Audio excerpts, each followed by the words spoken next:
오늘 아침 말씀의 제목은 때로는 기다림이 믿음입니다 라고 정했습니다. 이 제목을 잘 생각해 봐야 됩니다. 때로는 기다리는 것이 믿음이라는 거예요. 그러니까 이게 절대 불변이라는 건 아닙니다.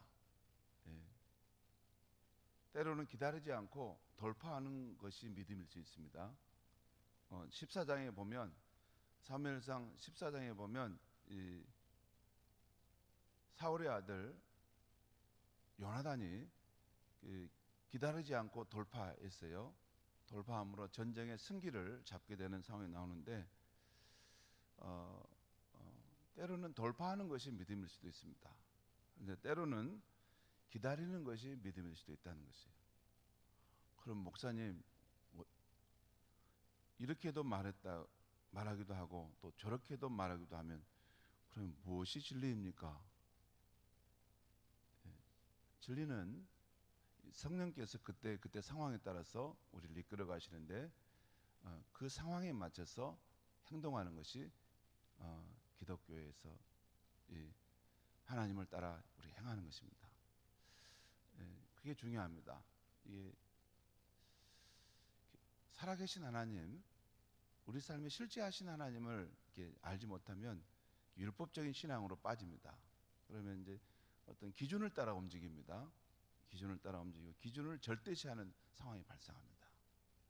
여러분, 우리 하나님은 이렇게 일반적인 말씀으로도 이렇게 성경에서 분명히 보여주시지만 또 그때그때의 상황에 맞게끔 그 말씀을 적용하시는 분으로 성령님이 계십니다. 그래서 더욱 중요한 것은 성령님과 동행하는 삶을 살고 성령님이 우리의 길을 인도해 가실 때 순종하는 삶을 사는 것이 신약시대 크리스찬의 믿음의 삶의 모습입니다. 자, 그런데 성령님의 인도하심을 받을 때 때로는 나서지 않고 기다리는 것이 믿음의 행보일 수도 있다는 것입니다. 오늘 이 사무엘상 13장 이후에 15장까지에서는 백성의 기대를 안고 이스라엘 왕으로 추대된 사울 왕이었는데 점차 하나님 앞에 실패하여 버림을 받게 되는 내용들이 나오고 있습니다. 오늘 사무엘상 13장에서는 블레셋과의 전투에서 하나님을 기다리라는 명령을 지키지 못하고 자신이 직접 제사를 드리는 사울의 모습이 나옵니다. 이후 14장에서는 하나님의 도움으로 이스라엘 군대가 승기를 잡게 되었는데 이때 사울이 공명심에 사로잡혀 어리석은 맹세를 하게 됩니다. 그러니까 백성은 지금 이렇게 허기져서 기진맥진에 거의 죽게 되었는데 이 전쟁에 승리하기까지 아무것도 먹지 않고 가야 한다. 그리고 만약에 먹었다가는 저주가 임할 것이다. 이렇게 너무 어리석고 비상식적인 그러한 맹세를 하게 됩니다. 그것은 그 동기를 보면 공명심에서 그런 것이죠. 그리고 15장에서는 아말렉을 절멸하라는 하나님의 명령을 받았지만 사울은 자신의 입맛에 맞게 선택적으로 그것을 취합니다. 그래서 하나님의 말씀에 불순종하는 모습이 나옵니다.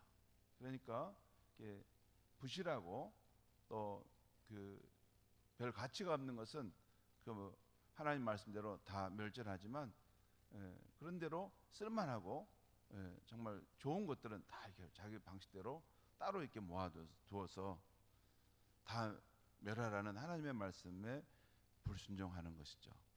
여러분, 우리가 하나님께 순종하는 삶을 살 때 이게 항상 우리가 조심해야 될 부분은 선택적으로 순종할 수 있다는 것이에요. 자기가 좋은 것은 순종하고 자기에게 불리한 것은 순종하지 않는 그런 우리의 경향성이 있습니다. 제 자신도 그런 걸 봐요. 이러면 내가 안 되는데 왜 이럴까? 이렇게 내가 원하는 방식으로 하나님 말씀을 순종하는 겁니다. 근데 선택적으로 하면 안 되고 내게 불편함이 있어도, 불편함이 있어. 이게 어쩌면 더 하나님이 내게 원하는 순종의 모습은, 그렇게 하는 건 너 불편하냐? 더 힘드냐? 그래도 순종해야 한다. 그것이 하나님의 마음이에요. 또 그럴 때 하나님이 나를 통해서 역사하시는 일이 나타납니다. 여러분, 이렇게 신앙의 성숙의 과정에서 보면, 이게 고난도, 정말 성숙한 크리스찬은 자기에게 불편한 거, 다 이런 거 좀 안 오고 싶은데도 성령께서 그것을 마음에 늘 이렇게 부담을 주실 때, 그때 또 순종해 보는 거. 그러니까 그건 한 번도 안 가본 땅이죠, 그 길은. 나는 항상 이런 쪽으로만 살았는데 저쪽으로 넘어가라는 거예요, 저 다른 편으로. 나 그때 그렇게 가다 보면 어떻게 내가 그때 형세를 취해야 될지, 나 좀 잘, 내 마음 정서적으로 나 힘들고, 주님, 나 그렇게 할 때 내가 감당할 그것을 내가 잘 못하겠는데요. 할 수 있지만, 아니다, 그 땅으로 가봐라. 그러면 가야 됩니다. 그래야지 참 우리가 정말 이 하나님의 성품을 닮은 사람이 되어가고 예수 그리스도의 형상이 우리 안에 이루어지는 것입니다. 선택적으로 순종하지 말고, 내게 좀 불리하고 내 마음은 참 불편하고 다 힘들다 그러지만, 주님이 말씀하신 것이기 때문에 내가 가겠습니다. 그럴 때마다 그 사람의 모습 속에서 하나님께서 일하시는 모습을 사람들이 보는 것입니다. 저 사람 저럴 사람이 아닌데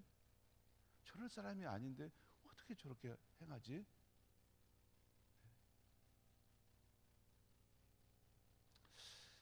그렇습니다. 아무튼 그렇게 온전하게 순종해야 되는데,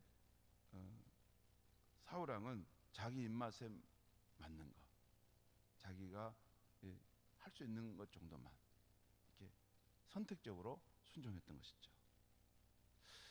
그가 이제 평민이었어도 그렇지만, 그는 한 나라를 다스리는, 특별히 하나님이 통치하시는 그 나라를 다스리는 그 왕으로서 그것은 결격사유죠. 그를 통해서 일하시는데 가장 가장 중요한 사람이 하나님의 뜻을 선택적으로 이렇게 취해서 순종한다면 하나님이 그와 함께 일할 수는 없는 거죠. 그래서 이런 과정을 거쳐가면서 사울왕은 점차 하나님과 함께 할 수 없는 왕이 되면서 이제 그는 역사의 뒤안길로 물러나게 되는 것입니다. 오늘 본문 1절과 2절 말씀을 보겠습니다. 1절과 2절 제가 읽겠습니다. 사울이 왕이 될 때 40세라. 그가 이스라엘을 다스린 지 2년에 이스라엘 사람 3,000명을 택하여 그 중에서 2,000명은 자기와 함께 믹마스와 베델산에 있게 하고 1,000명은 요나단과 함께 베냐민 기브야에 있게 하고 남은 백성은 각기 장막으로 보내니라. 이렇게 이스라엘 백성을 취해서 자기에게 2,000명, 자기 아들 요나단에게 1,000명을 이렇게 분산시켜서 그 나라를 방비하고 있었다는 것이죠. 자, 그러는 중에 사울의 아들 요나단이 자기 군대를 이끌고 먼저 블레셋 수비대를 공격하게 되었는데, 이로 인해서 블레셋 사람들이 대군을 이끌고 이스라엘과의 전쟁을 치르러 올라왔다는 것입니다. 이때 블레셋 군대의 규모가 병거가 3만이고 또 마병이 6,000명이고, 그리고 그 군대가 해변의 모래와 같이 많았다는 것입니다. 지금 이스라엘 나라는 이게 지금 사울과 요나단 군대를 다 합쳐봐야 3,000밖에 안 되는 상황인데, 지금 병거가 3만이고 마병이 6,000명이고 그 군대도 해변의 모래와 같이 많았다는 것입니다. 그러자 아직 전쟁이 시작된 것은 아니지만 이스라엘 군사들은 두려움에 사로잡혀서 산의 굴과 바위 틈에 숨기에 바빴고 또 요단강을 건너 도망가는 일이 발생했습니다. 오늘 이 사울 왕의 군대가 원래 2,000명이었는데 나중에 저 뒤에 보면 남은 병력이 600명밖에 남지 않았다는 거예요. 그러니까 1,400명은 다 도망갔다는 것이죠. 그런 상황이었습니다. 자, 전쟁의 상황이 이렇게 불안해지자 사울 왕은 신하를 사무엘 선지자에게 급파해서 그를 모셔오도록 하게 했던 것 같습니다. 그런데 사무엘은 무슨 일인지 바로 달려가지 않고 7일을 기다리러 가면서 그때 자신이 가서 제사를 드린 후에 전쟁하게 되면 하나님의 은혜로 승리한다라고 했던 것 같습니다. 이게 우리 본문에는 안 나오지만 이 사무엘과 사울 왕 사이에 이렇게 암묵적으로 이런 이야기들이 주어졌던 것 같습니다. 그런데 정한 기한 7일째가 되고 또 오늘이 7일째라면 오늘 지금 날이 오전, 점심, 오후 지금 해가 지금 기울어 저물어 가는 상황 속에 있는데 사울의 모습은 보이지 않고 군사들은 더 흩어지는 다급한 상황이 되는 것입니다. 우리라도 이럴 때가 되면 참 어려울 것 같아요. 정말 이 약속한 사무엘은 그 자취도 보이지 않고 그렇게 애타게 기다리는데도 오지 않고 이 전세의 상황은 자꾸 불리하게 되고 군인들은 이렇게 불안에 떠는 상황 속에 있다는 것입니다. 그러니 우리 같아도 하나님 앞에 이렇게 빨리 예배를 드리고 하나님으로부터 오는 힘을 얻고 성령의 은혜를 입어서 이렇게 하고 싶지 않겠습니까? 사울의 마음이 그랬던 것 같습니다. 오늘 본문 8절부터 10절까지 제가 말씀을 한번 읽겠습니다. 사울은 사무엘이 정한 기한대로 이레 동안을 기다렸으나 사무엘이 길갈로 오지 아니하매 백성이 사울에게서 흩어지는지라. 사울이 이르되 번제와 화목제물을 이리로 가져오라 하여 번제를 드렸더니 번제 드리기를 마치자 사무엘이 온지라. 사울이 나가 맞으며 문안하매. 참 너무 공교롭죠. 이게 그토록 기다렸던 사울이 오지 않아서 그날이 다 가기 전에 마지막으로 이제 화목제물을 가져오라 해서 제가 제사를 드렸는데 바로 마치자마자 저기에 지금 사무엘이 바로 지금 온 것이 도착한 것입니다. 마치 그 상황을 이게 어떤 생각하고 들어온 것처럼 지금 들어왔다는 것이죠. 오늘 사울이 저지르는 죄가 무엇인가에 대해서 학자들은 두 가지를 말합니다. 하나는 제사장의 권한을 침해했다는 것이죠. 사울은 왕의 권한을 가졌지 제사장의 역할까지 부여받은 것은 아님에도 이 제사장인 사무엘이 할 일을 지금 사울이 급하다고 지금 했다는 것입니다. 또 하나는 사무엘이 올 때까지 기다리라는 하나님의 명령을 지키지 않았다는 것입니다. 제가 여러 책들을 확인해 봤는데 학자들마다 이 두 의견을 말하고 있어요. 근데 우리는 보통 그 사울 왕이 왕이면서도 제사장이 한 역할을 침해했으므로 하나님이 그를 버리셨다 뭐 이렇게 알고 있는데 꼭 그렇게만은 볼 것은 아닙니다. 이게 실제 성전에서 제사를 드릴 때는 그 제사장의 기름 부음 받은 제사장을 통해서 그렇게 제사를 드렸지만 일반 어떤 그 삶의 현장 속에서는 그 성도들도 하나님께 제사를 드리는 그런 일이 있었다고 학자들은 말을 하고 있어요. 그래서 지금 이 상황에서 사울이 저지른 죄의 본질은 무엇인가? 그것은 하나님께서 기다리라고 명령하셨는데 그것을 지키지 못했다는 것이에요. 그 상황이 다급해지니까 인간적인 동기와 생각으로 자기 방식대로 그 일을 처리하고 나갔다는 것입니다. 어떻게 그렇게 말할 수 있느냐 하는 것은 오늘 이 사무엘상 오늘 13장 13절 14절에 보면 그걸 확인할 수 있어요. 한번 보겠습니다. 사무엘상 13장 13절 14절에 제가 한번 보겠습니다. 거기 이런 말 있죠. 사무엘상 13장 13절 제가 읽겠습니다. 사무엘이 사울에게 이르되 왕이 망령되이 행하였도다. 왕의 하나님 여호와께서 왕에게 내리신 명령을 지키지 아니하였도다. 뭐라고요? 하나님께서 왕에게 내리신 명령을 지키지 않았다는 거예요. 그러니까 어떤 이 사무엘과 사울 사이에 하나님께서 전해준 명령이 있었는데 그건 기다리라는 거예요. 기다리라는 거. 근데 그 명령을 지키지 않았다는 것입니다. 또한 14절에도 그런 말이 있어요. 14절, 지금은 왕의 나라가 길지 못할 것이요 여호와께서 왕에게 명령하신 바를 왕이 지키지 아니하였으므로. 그러니까 명령한 것이 있다는 거죠. 이 사무엘을 통해서 기다리라는 거예요. 기다리고 하나님께서 그 때가 되면 그 일을 행하실 것이다. 그런데 사울은 인간적인 동기에서 그걸 기다리지 못하고 자기 뜻을 따라 그것을 행하면서 일을 처리해 갔다고 하는 것입니다. 성도 여러분, 왜 하나님은 사무엘을 통해 사울에게 7일을 기다리라고 했을까요? 왜 그랬죠? 이것은 하나님께서 사울 왕의 믿음을 테스트하기 위함이었던 것 같습니다. 위급한 상황이 전개될 때에도 오직 하나님을 믿고 기다릴 수 있는지 시험해 보았던 것 같습니다. 그런데 사울은 이스라엘 왕으로서 하나님을 진정으로 신뢰하느냐의 그 테스트에서 실패한 것입니다. 이에 대해서 사울이 변명을 하고 있어요. 그런데 그 변명대로 그 위급한 상황이 인간적으로 이해되기도 하지만 그럼에도 불구하고 그는 평민이 아닌 이스라엘 왕입니다.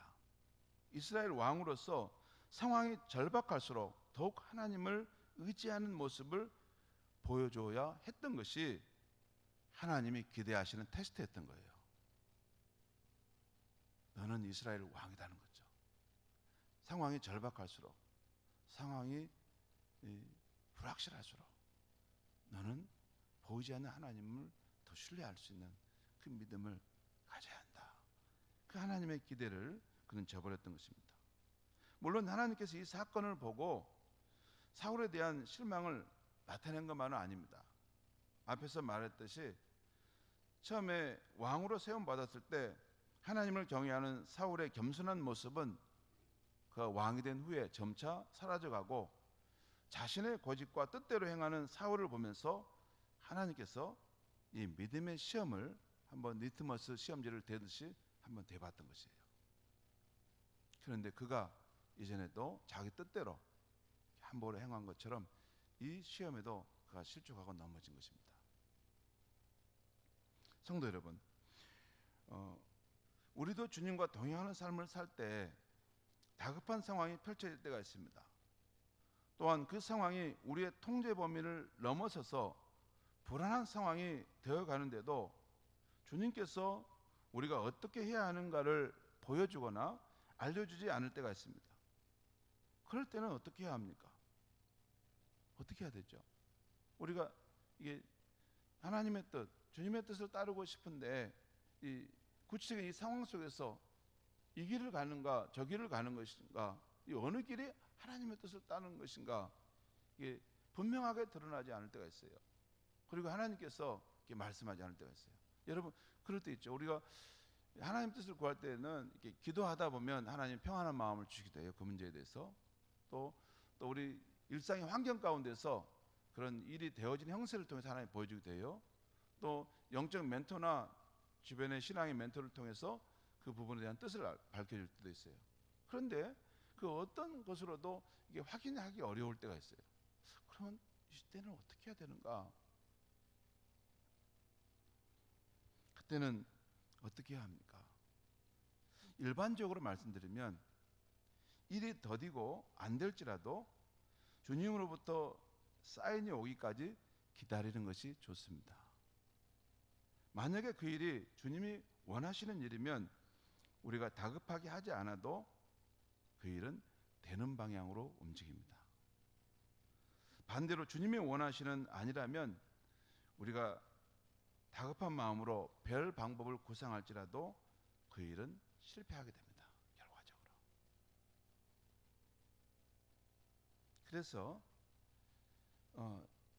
주님과 동행하고 주님의 인도함을 받으려고 하는 성도는 특별히 신약 시대에는 늘 성령께서 우리 삶 속에서 우리 이끌어 가시는, 인도해 가시는 것에 늘 민감하게 열려 있고, 이게 그 상황 속에서 그 인도하심을 따라가는 것입니다. 그런데 때때로 주님께서 우리를 또 이 신앙의 시험을 할 때가, 테스트할 때가 있는데, 주님 자신을 끝까지 신뢰하도록 우리를 기다리게 하실 때가 있어요. 실제 그렇습니다. 주님 자신이 그 일을 행하시면 그 일은 되게 됩니다. 99.99%가 안 될 상황에도 마지막 0.001%를 상황을 역전시켜서 되게 하십니다. 그리고 그 일이 안 될 상황이면 99.9%가 돼도 마지막 0.01%에 뭐가 일이 꼬여가지고 안 됩니다. 그러니까 중요한 것은 우리가 늘 주님의 인도하심을 구하고 그 인도하심을 따르려고 하는 삶의 태도가 중요하고, 그리고 분명하게 그 뜻이 드러나지 않을 때는 조급증을 가지고 서두르지 않는 것입니다. 기다리는 것입니다. 분명하게 뜻이 드러나지 않을 때는 조급증을 가지고 서두르지 않고 기다리는 것입니다. 기다리는 것이 주님을 신뢰하는 그런 믿음인 것입니다. 그리고 대신 주님이 움직이라는 사인을 주면 나는 언제나 달려가겠습니다. 그 믿음의 태도를 가지고 있으면 됩니다. 그러면 그 일이 주님이 원하시는 일이면 그 사인을 보여줄 것입니다. 그때 움직이면 됩니다. 이렇게 주님을 신뢰하고 기다리는 것, 그것이 때로는 믿음의 행동인 것입니다. 제가 이것은 우리 성도님들 가운데 그런 문제로 가지고 다급하게 물었던 분이 있는데, 실제 그렇게 말씀해 드렸고, 그로 인해서 주님의 역사를 경험한 그런 분이 계셔서 말씀을 드립니다. 기도하겠습니다. 하나님 아버지, 때로는 하나님을 기다리는 것이 믿음이라는 오늘 말씀을 해주셨습니다. 우리는 성령님의 인도함을 받아 살아가는 것이 우리가 믿음의 길이라는 걸 알지만, 때때로 우리의 조급한 마음이 앞서서 인간적인 동기로 어떤 일을 행할 때가 있습니다. 또한 우리의 혈기와 성질을 참지 못해서 주님이 그렇게 하기를 원치도 않는데도 우리가 함부로 나서서 일을 어렵게 만들 때가 있습니다.